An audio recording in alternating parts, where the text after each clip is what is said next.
Hey, we're back again. The Main Street Randyland YouTube channel. Hooray, hooray. Well, you know, again, I'm walking around with stuff, and I wondered where I put the shaving cream 10 years ago. I walked in, I was carrying it, put it down somewhere, and then I couldn't find it. So, I mean, there's always good stuff. Oh, when I was working on the forklift this year, and I had all that trouble, and I had to run to the store, see, I had the trouble before. It's an ignition coil. I had bought two of them a few years ago, and I didn't know where I put the second one. See, this is what happens. You buy extras, you put them down somewhere, and then when something happens again, you don't know where it is. You know, coin mechanisms from vending machines and more boards and stuff. Here's a, he's wonderful. We know he's wonderful. He's marvelous. We know. Your very own superhero, the Randy bobblehead. Here he is. Your very own Mr. Fascination. We got a whole bunch of them inside the Rotary Merchandiser here.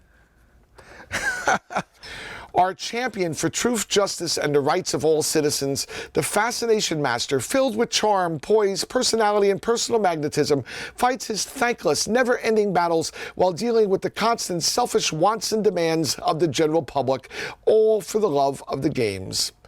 Liberty, to live one's life without fear of reprisals. Well done, my good and faithful servant. Yes, it's the wonderful world of Randy. I still have some of his prizes in the arcade. Such a perfect prize. And another bucket of Randy hair. Yes, you find them all around. They're around here and there, the Randy hair buckets. Because, you know, sometimes you just have to get a haircut. You take your scissors and you cut some off and you stick it in the bucket. But, oh, here's some keys. And it turns, you see? And there's another one there, all filled with keys. So, what do you do with all the keys? Well, here's the problem. When you're dealing in the arcade, you have lots of keys. And where's my keys? All right, here's one of my rings of keys.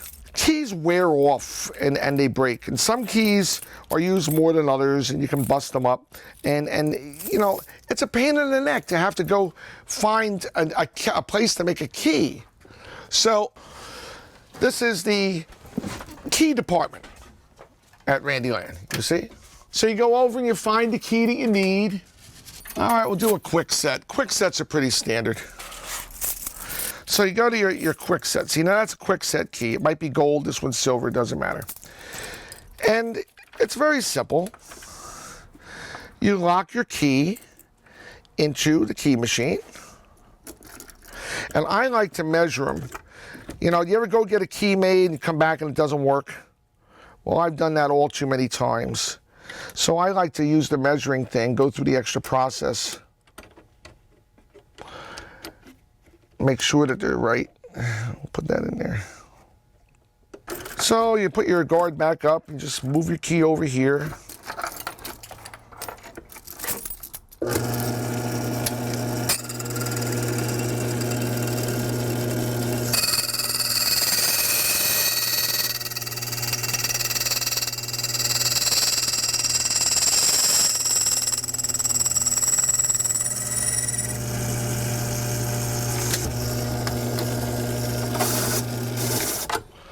And now,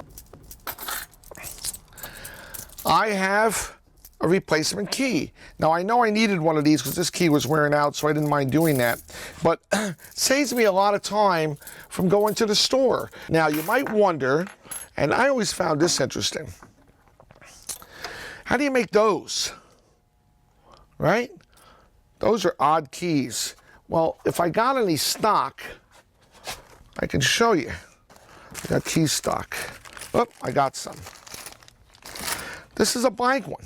You see? There's no cuts here at all. No cuts. And let's see if there's one I could use an extra of over here. All right, I could use an extra one of these. First thing you got to do is get the key in the right spot. And this one's not been used in a long time. I got some surface rust here. So look at this, not gonna work. Ah.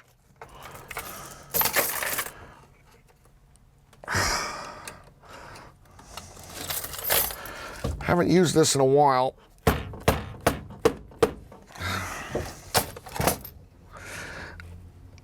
I pushed it in, but I'm gonna need oil.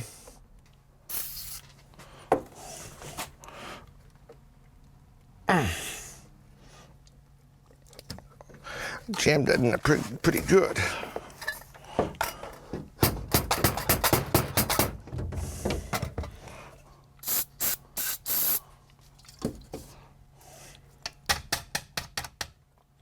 Broke that.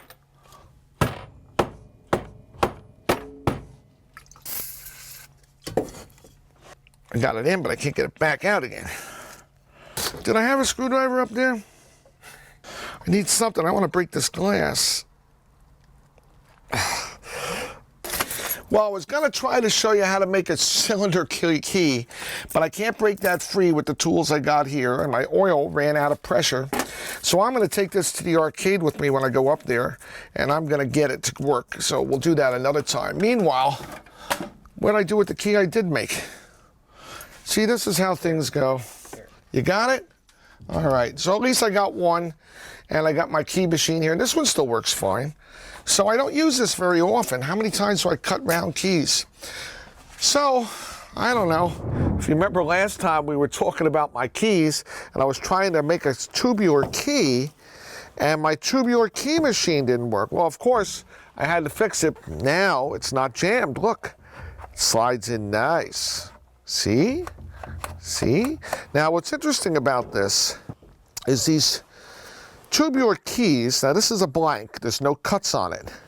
You see, here's one that already has cuts on it. You see the cuts on the sides. And that's what tells the tumblers where to go. So how do you know that you're making the cuts in the right positions? Well, there's a nipple inside the ring, which makes sure that the key goes on the right position. And there's a groove inside the shaft of the key machine. So you got to put your key right in the groove properly. Okay, now that makes sure the key is straight.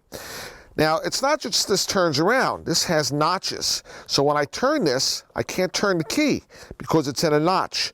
I can turn it here, but I start with notch 1, then I go to notch 2. Then I go to notch 3, notch 4, and you go completely around the line 5, 6, 7, 8, and then you're back to home. So that makes sure that the keys are properly. It almost works like a Dremel. The motor is simply turning a cutter right there, which is just like your Dremel tool. And the blank will actually go in the front.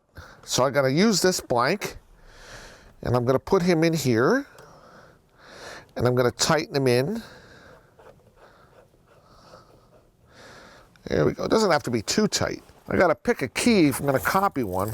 So I'll try to do one that I do all the time because they get a little worn. All right, well, we'll use this one. So I got to plug in my key machine. Wouldn't it be funny if the motor doesn't work? After all that, getting that unjammed up there. All right, so we turn it on. Why isn't it working? Well, because there's a switch in the track that will not turn that on until I move this cover. And then it should work. You see that? Of course, if you move it back and touch it now, you're going to cut yourself anyway. So I'm in my 0 position. I'll put my key right on there. And when I push it in, it's going to touch the cutter. You see that? And that's just what I want it to do. So I'm going to start on position 1.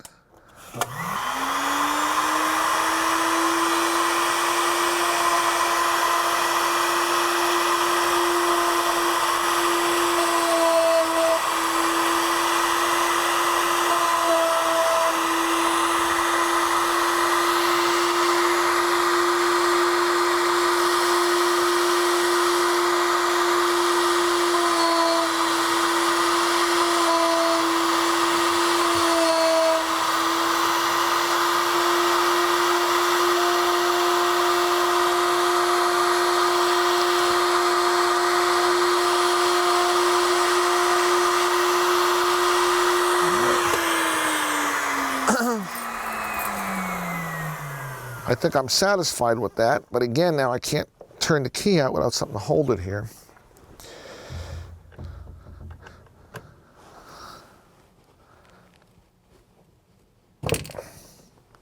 And out it comes.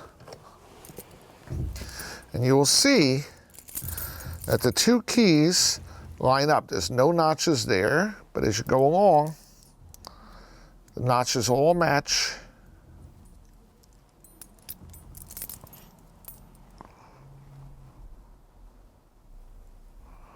And there's no imperfections on the top, which is what I like. So that's my new key. And it'll work on one of my machines. We just got to figure out which one. So this is what you go through. I'll get it on my ring, and I'm going to try to put it right next to the other one. By association, then I will know where that key is. And I don't know how easy that's going to be. Now, it's not going to be easy at all. I'll have to do that with a pliers because this ring has been pulled so many times that it is pulled out of shape, and I twisted it around so that it wouldn't open up, and I'll have to actually cut that and get a new ring. But I'll keep that key, and I know what it goes to, and that's how you get along, because you have to know where your keys are when it's time to fix the machine. So that's how you make one of those tubular keys, and I know it's always fascinated me because you can't go to the regular hardware store and get these. They don't have that machine. So you got to go to a locksmith or have your own. I chose to have my own. So we'll leave it there, and we'll see you next time on the Main Street Randyland YouTube channel. Bye, guys.